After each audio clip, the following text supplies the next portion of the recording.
the past 15 years, philosopher and scientist Stephen Meyer has worked to answer this question.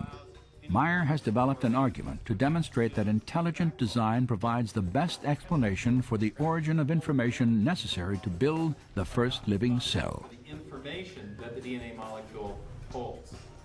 It's part of our knowledge base that intelligent agents can produce information-rich systems. So the argument is not based on what we don't know, but it's based on what we do know about the cause and effect structure of the world. We know at present there is no naturalistic explanation, no natural cause that produces information. Not natural selection, not self-organizational processes, not pure chance. But we do know of a cause which is capable of producing information, and that is intelligence. So when people infer design from the presence of information in DNA, they're effectively making what's called in the historical sciences an inference to the best explanation. So when we find an information-rich system in the cell, in the DNA molecule specifically, we can infer that an intelligence played a role in the origin of that system, even if we weren't there to observe the system coming into existence. Meyer's work on the origin of genetic information is now part of a comprehensive scientific case for design that grew out of a meeting of scientists and philosophers on the central coast of California in 1993.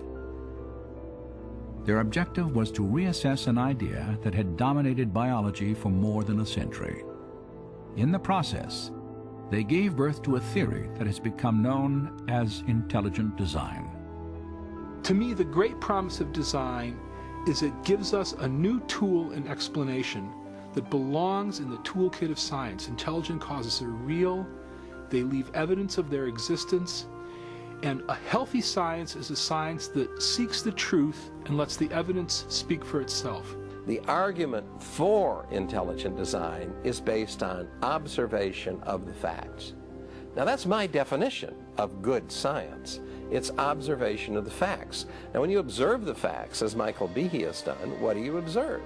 You observe this incredible pattern of interrelated complexity. And the way we conclude intelligent design for the bacterial flagellum is the same way we conclude intelligent design for an outboard motor. When we see an outboard motor, we see the way the parts interact and so on. We know somebody made that. The reasoning is the same for biological machines. So the idea of intelligent design is a completely scientific one.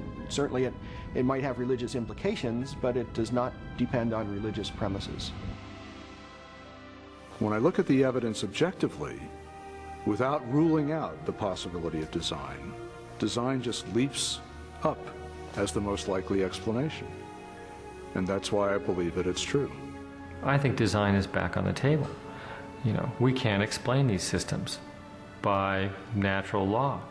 And if we're searching for truth, and they are in fact designed, if we have to be design engineers to understand them, then I say, what's the problem? You know, you go where the data leads you. And the implications, yeah, they have profound metaphysical implications, but so be it. So it's a powerful idea that the universe is rational and comprehensible, underwritten by a supreme intelligence that meant for this world to be understood, is something that underwrites then the program of science, because then you can go out and look at the world and the world will make sense. If it's all just a chaotic assemblage, there's no reason to expect any rationality out there.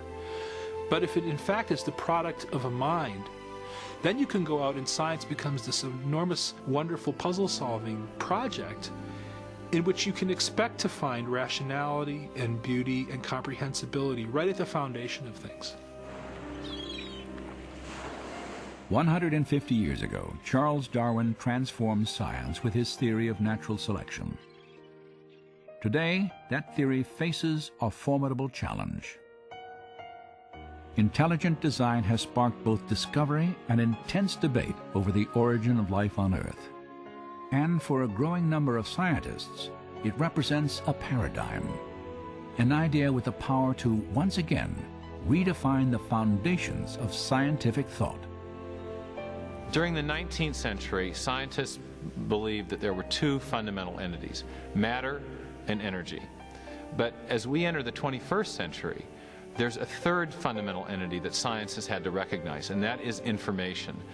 And so as we encounter the biology of the information age, the suspicion is growing that what we're seeing in the DNA molecule is actually an artifact of mind, an artifact of intelligence, something that can only be explained by intelligent design.